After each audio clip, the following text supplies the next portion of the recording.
welcome to Candybar Candybar and Antlerboy, Antlerboy. a series where I, Mike Rapin, discuss the Netflix original series Sweet Tooth with the one and only IRCB regular, Danny. Every week, we'll be discussing one episode of the TV series and chatting about the comic of the same name by Jeff Lemire, originally published by Vertigo Comics. Now, let's get into the show. This is Season 2, Episode 2, aka Episode 10, aka Into the Deep Woods, 49 minutes and 5 seconds. Spoilers for episode 10, aka season 2, episode 2 of this show. If you haven't watched it, you better do that before you start listening to this episode. Here's a quick summary about what happened. Or I guess, Danny, how are you? Welcome to the show. We can talk about a summary in a second. I guess, what are your initial thoughts? How are you feeling the second episode in? Um, Mike, I enjoyed this episode not as much as the first one. I think the first one, it was like the first one was the welcome party, and this one's like, okay, now we gotta get down to business. Yeah. Which and sometimes business is not as much fun as you might have planned in your agenda. So, Sure, sure. but oh yeah, I mean overall, I think, and we talked a little about it on the first episode. These two episodes kind of complement each other. Almost Yeah. feel like they, I guess because of the Netflix model, that they need to break these up. But yeah, they felt like almost part of the same episode. Like this is really episode 1B of season 2, as Yeah. opposed to Yeah. actually episode 2. So that's pretty much where I'm at. What about you, Yeah, Mike? definitely. I mean, and let me sum things up really quick, and we can get into our discussion here because this episode covered a lot. It definitely feels like you said, Danny, a 1B. We figure out what's happening with Amy and Jep. So, yeah, I guess the summary of this episode is, we get a flashback to Jep's past in the form of a trippy dream, very similar to what we saw in episode 1, where we find out like how Jep got involved with the Last Men, which is a whole big question mark that I think was sitting on the end of last season. We see Amy and Jep after Jep wakes up get into this zoo, but they change their minds about busting out these kids because they get exposed as intruders, which is a very weird sequence, but we'll talk about that. Bear is on a journey. Last episode we saw her leaving Birdie's family home as it was being burned to the ground. Um, where she comes across Jep's stuff and kind of just leaves it, and she's trying to find her way to where Gus is. Singh moves his wife to a new location after seeing this purple flower in his cell at the end of or in her cell at the end of the last episode.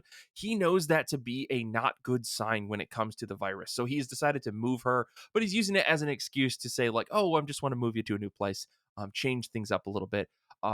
Singh eventually meets with Gus and gets him high on some of these purple flowers, and boy, do we see some stuff. I'll leave it there. We'll talk about that later. Amy and Jep drive around a bunch. Dr. Singh's wife realizes that the zoo used to be someone's home, and we hear some sad TikTok music over Gus's explanation about Yellowstone to the kids. I'll admit the end of that summary is a little vague because I'll be honest, Danny, this episode was a little boring to me in the second half. But let me hear your thoughts before we get into my problems with this episode.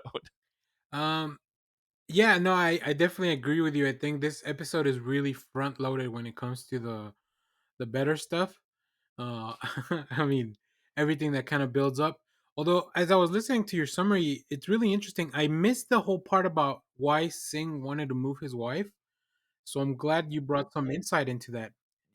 Yeah, I forgot to mention it last episode, but there is a one moment, like a snap of a pan of, or not a panel, snap of a scene right at the end where he's looking at his wife. She's praying to their deity, and he looks over to the right and he notices a purple flower kind of growing out of some mush in the corner, and he's like, "Oh no!" He makes kind of a face, and then they don't address it. Now, of course, that's becomes very clear much later in the episode.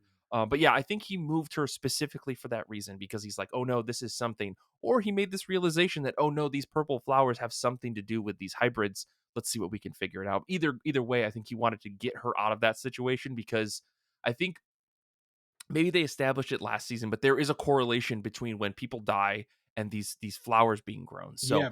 Yeah. yeah, he's very worried, obviously. Okay. Yeah, that makes perfect sense. I think that was something that the summary, the recap for season 1 didn't really focus on either. I think a lot on that Yeah. part of the episode.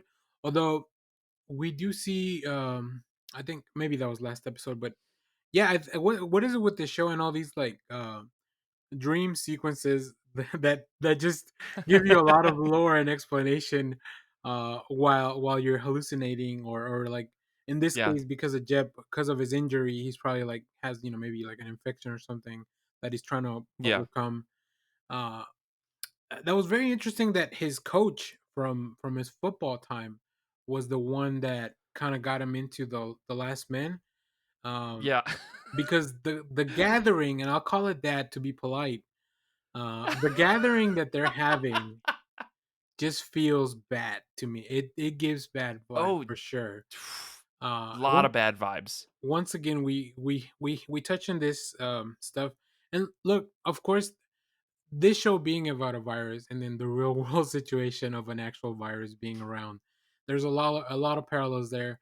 But I mean, this is from a time. This is from something that Jeff Lemire did a long time ago, right? So I think it's just Yeah, yeah. he's more focused on the human nature reaction of it, and how they're Mhm. adapting that to the show. So um, it was a bad idea, but I think we can see that Jeb only joined the Last Man because he felt that was the only choice he had to get his family back.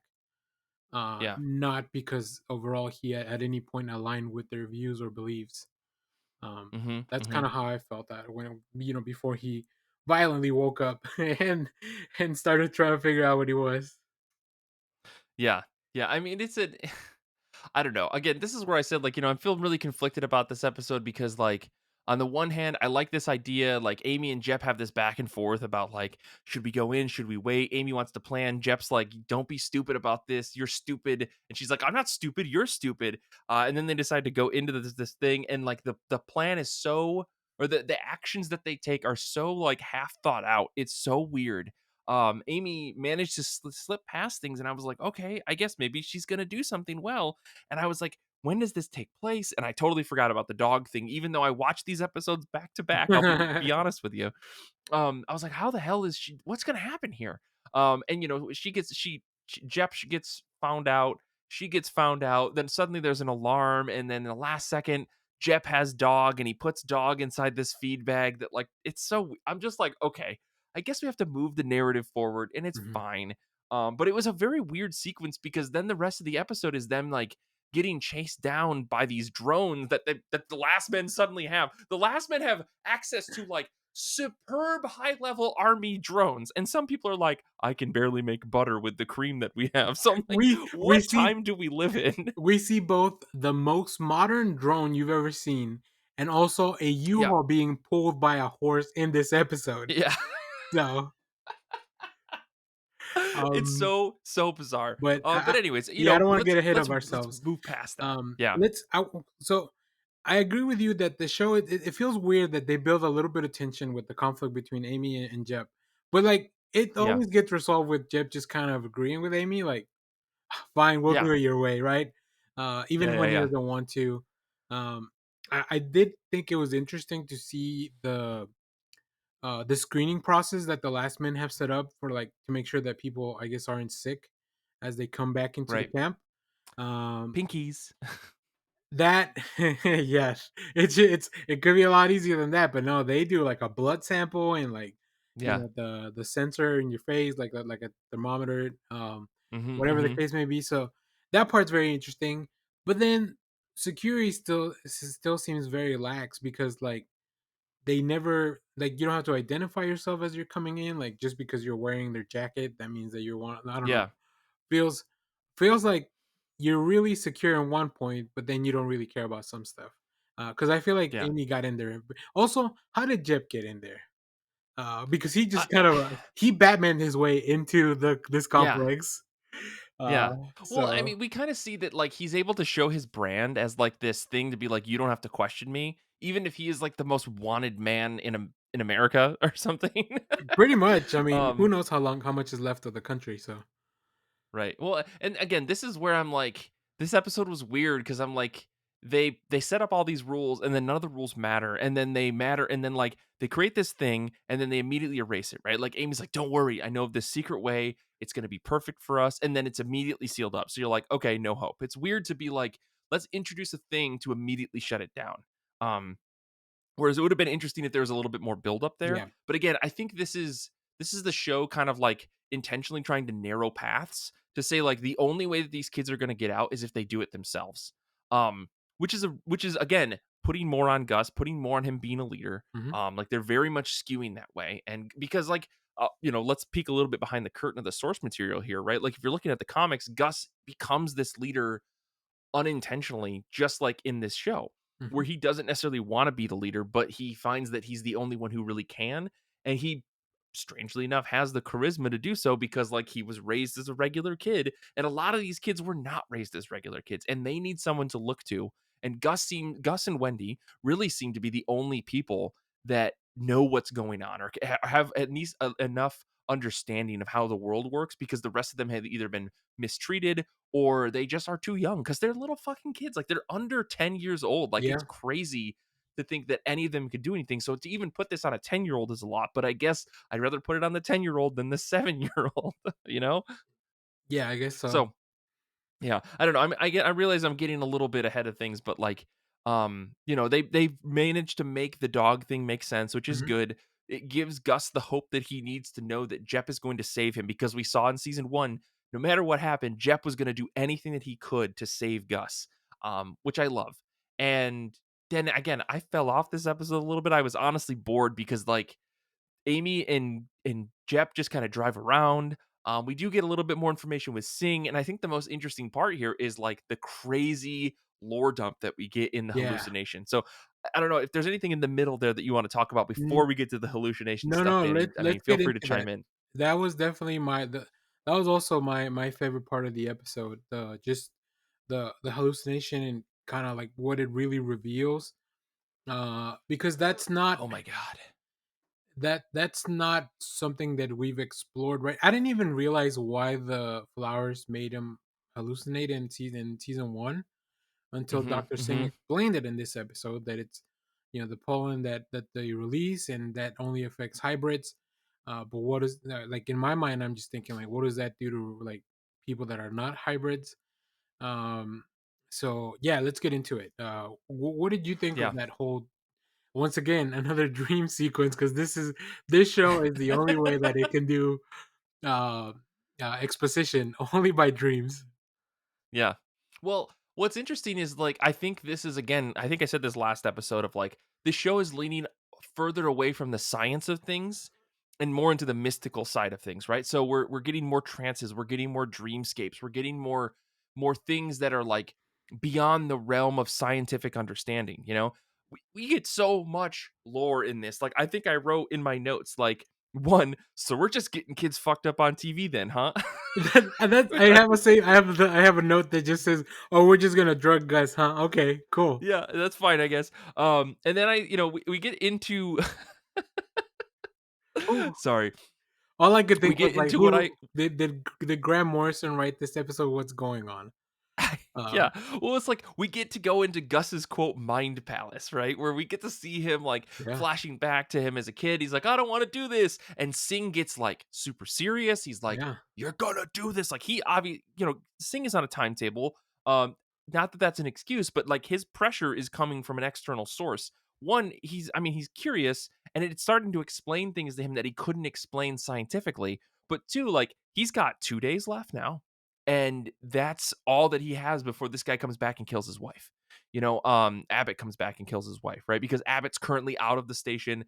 He leaves his buddy or his brother, we find out, Johnny in charge. yeah. Because he calls him by like a Nick Davy or I mean, Yeah, sorry, he calls Dougie. him He calls him Dougie. Dougie. Yeah. And then we find, he says at one point, he's like, I used to have an older brother, or I haven't, I grew up the younger brother. I know that face. Yeah, Anyways, but yeah, Sing pushing on Gus to get this information out of him. Figure out, I need you to remember when you were younger. And Gus can't. He's like, oh no, I was just a baby. And he's like, think about it. You can remember anything you want, right? Like you're in control here. Um, and so we get to see like lore, man. We got information about the company that supposedly created him because Sing is like, you didn't have a belly button. You were not born like the rest of these kids. right. Um, we're getting stuff about the Arctic or Alaska. Something about the winter is being everywhere, and it keeps trying to overwhelm Gus's mind. And then we get the moment where the door opens on Gus's dad's cabin, and there's this giant like deer skeleton monster thing that's there. Oh my gosh, Danny! I tell you, I'm sitting at home by myself watching this episode. I yelped because if we're not, this is pure comic book lore stuff, and I am 100% here for it. So What was your take on it? Not knowing maybe how everything tied together with the bigger comic book story. I think that sequence visually, it's really striking.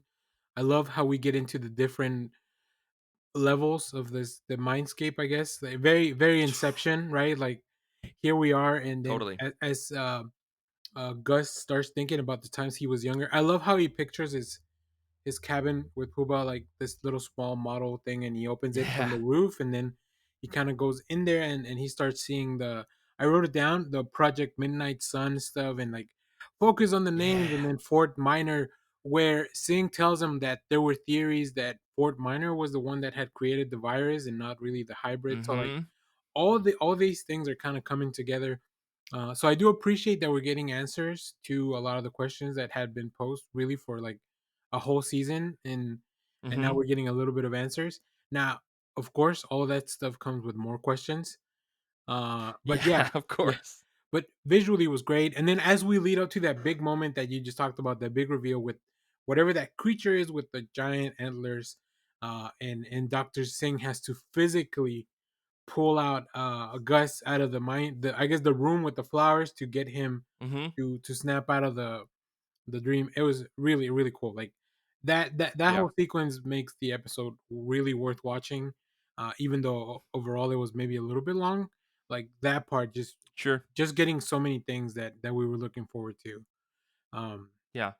Dude, that scene though, like, woke me up out of a trance though. Like, I was genuinely, like, falling off, like, as much as there's a car chase is interesting, like, with a drone, cool looking drone, but, like, I was just like, "Whatever." mhm, Just mhm, because like, so Amy and then Jeff have to, like, leave the city, and I was like, "Hold on a second, like, why did they have to get out of there? Like, this drone just couldn't follow them?" I don't know. I was barely paying attention, but that hallucination bit, such cool, like, experimental film kind of yeah, things too, yeah, right? Because yeah. like, Sing was talking in front of the microphone, and then they would cut to Sing standing in this giant, like, warehouse thing, I- standing right next to Gus, and they're, like, Oh, so yelling their good. lines, not looking at each other. It was so cool, like, the way they cut that together, it was really, really well edited. It felt trippy in the way that I didn't feel overwhelmed. In, like, some movies will, like, flash lights at you, and they'll do weird warping effects. This felt like the way to do a low budget, like, get out of your freaky head, man, like, Mhm. moment without overwhelming your senses. I really appreciated that. Yeah, same here, same here. So that was great. I'm glad we got that sequence. Yeah. Then it leads to one of my like favorite moments because it shows you just how smart Gus is. Like as he's kind of being brought back to his cell, he Mhm. trips over to get some crayons that are or some chalk that's on the floor. So Mhm. like just like I said this in episode one of our show. Like all the little details and the attention to all these the little touches that are seeding things for the future. Like you kind of have to. I'm glad we're doing the show because it leads me to not only pay attention more, but also like take a few notes and maybe call some things back. So that's really neat. Yeah. I do want to talk about Dougie a little bit Yeah, because yeah, yeah, I please, please, think please.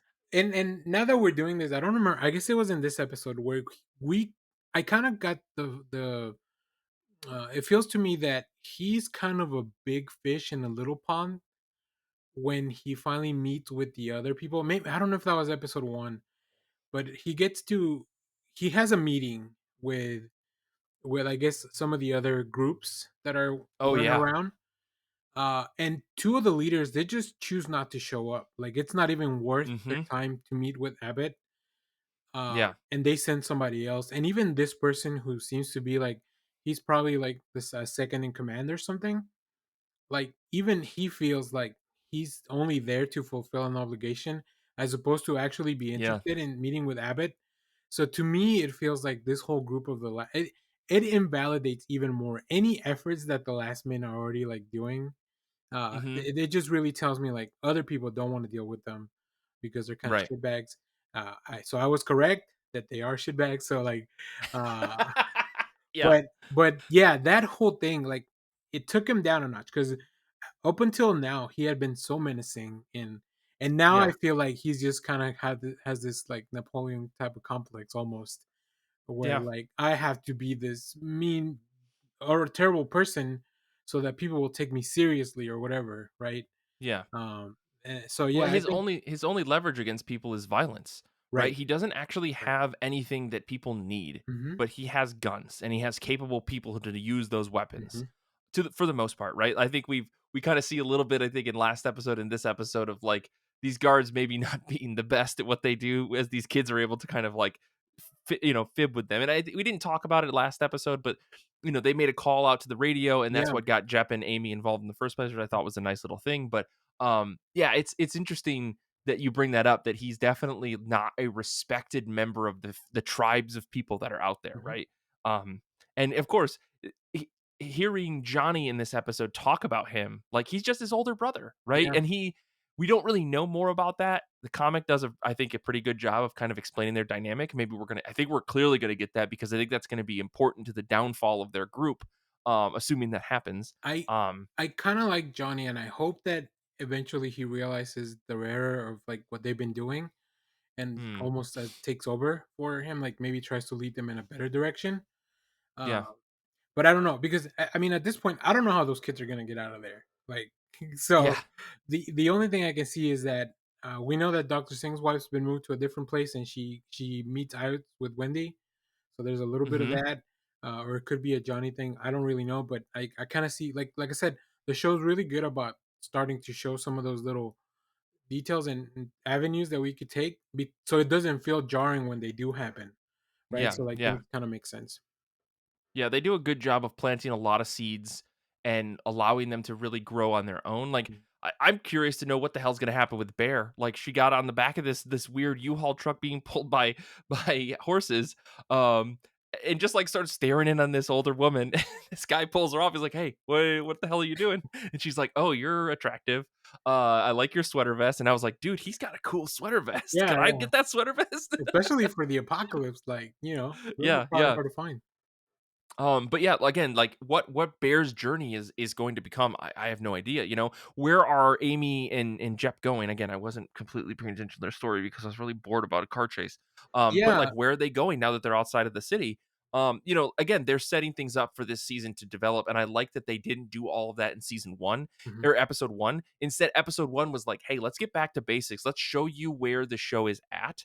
And it really shine a spotlight on Gus to remind you that he is the main character and that he's very important to the entire story, not just because he's the main character, but like he might become a leader. He's becoming a leader, Yeah. and they do a good job of doing that here and in this episode, especially at the end with him telling everybody about Yellowstone. When like last episode he was like, "I'm not gonna go back home because that's where my papa was and I was sad," and then he like does a full 180 this episode to say like, I think I have to go back and I want to tell all these kids about this place that is the most wonderful magical place in the world. And so he draws that picture and it's really nice, but Oh, they have all the sad TikTok music over it. oh. I couldn't help but laugh. That's funny because the way I wrote it in my notes is that the end sequence with the song filled me with hope again. But it's funny that Oh, you take it interesting. as a sad TikTok music.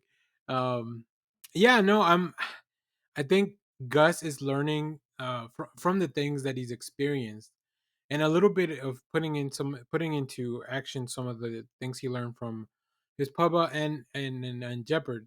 Like this is kind of how they motivated him, or maybe these are some of the things that they did to try to motivate him that didn't work. So maybe he's trying a different approach. Yeah. And Yeah. also, he's a child. Like let's not Yeah. forget that he is a child. So so there's always that. So yeah, the chase sequence with Amy and Jepper, like how did he not get shot with their big gun? Like it just yeah, this part that was a part where like don't put them in tough situations that they can't really get out of if you don't Yeah. know how you're gonna write them out of it. Um, Yeah. Yeah. Although I do love me a slingshot, so that was really Yeah. fun how to take out the drone. It felt almost video game like, "Oh, I missed Oh a quick yeah. shot, and, like, let me grab this can of whatever.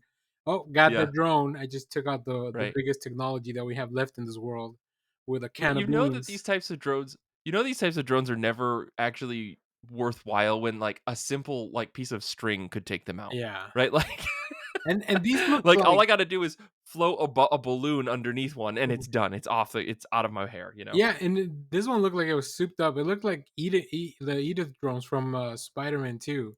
Oh yeah, totally. Like, Tony Stark put that thing together, but yeah, it got taken out with a can of beans, so can't have been that Yeah. good.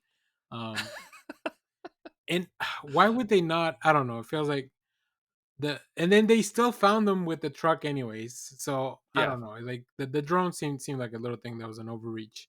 Uh, Somebody was like, "We need to put a drone in this show," and, maybe Lockheed Martin to sponsored an episode sponsor, of yeah, to Candybar sponsor it. Antlerboy, or excuse me, Sweet Tooth. Yeah. Um, Anyways, yeah, well, interesting episode. Again, I felt like it was a little slow. I'm now that we're seeing kind of the paths diverge a little bit, right? Like Amy and Jep are going one direction. Hmm. Gus is thinking of doing things in his own way, and we got Bear going in another direction. We didn't really get much of a follow up on Birdie this episode, but I'm sure that we will get more. Yeah. I think that she's intentionally left vague right now that the connection is broken with her. They no longer have the phone. Probably not going to get a lot from her this season, is my guess. But obviously, her role is extremely important. And Bear clearly has a drive to find Gus so that he can get this cassette tape. Now, Yeah. how they're going to play this cassette, I don't know, but that's not really on us to figure out. I'm sure there will be a nice Deus Ex Machina to get that figured out. But um, yeah, I don't know. Interesting episode. Probably not my favorite so far, but obviously setting the groundwork for the longer season is never as exciting as the payoff for that. So, That's true. um, That's true. yeah, Which is why I think I recommend, and this is kind of a weird place to put the recommendation, but watch episodes 1 and 2 together if you want to like yeah, really get something out of it. yeah, Um, totally. the, Yeah, what I do you- guess any last thoughts, any open questions? I guess yeah, you have, Danny. there's a couple things. Like I said, I think the music's been pretty good for me this season overall. Totally. Uh, I like there's a couple of needle drops that are fun, and then just overall, like in those big tension scenes, there's definitely good music. Um, Hmm. and also, how do they still have gas? Because it's been at least 8, 9 years since this whole thing started. And if you've Hmm. watched other apocalyptic shows this year, they've told us that gas has a shelf life. And gas goes bad if it's just kind of been sitting there. So, like, where's this oil Sure. production coming from? I need answers. Netflix, Jeff Lemire, reach out to us and tell us. Um, so Yeah. Yeah, I guess the last thing I'll say is we didn't note too much about what happened with the kids this week on this episode. There was a really nice moment where like they get water for the turtle kid. Gus manages to convince the Sing that like they need to be treated a little bit better, yeah, kind of. Um, and I like that we got the little turtle kid who was singing, and they did a little shadow puppet thing. Like it's very cute, very wholesome moments with the kids. Again, met with extreme whiplash to yes, like, by yes, the way, things are really, really bad. Like I don't understand why this show thinks that they can keep getting away with it, but I'm going to be annoyed with it every single episode when they do this. Of like, let's do 2 minutes of niceness, and then immediately 180 into, by the way, everyone's gonna die. Like, holy shit. yeah. You can't keep getting away with this. Yeah, That's all. exactly. So it's good though. It's Um, it's overall. I'm looking forward to the next episode though. So am I. So am I. I hope you enjoyed listening. If you did, send us an email, send us a voicemail, ircbpodcast@gmail.com. Maybe we can play you and get you roped in to have part of this conversation with me and Danny for future episodes. But until next time, you can follow us all on Instagram, Twitter, TikTok. We got a Discord, we got a Goodreads, we're on YouTube, pretty much everywhere on the internet where you can find podcasts. It's a fantastic place to be.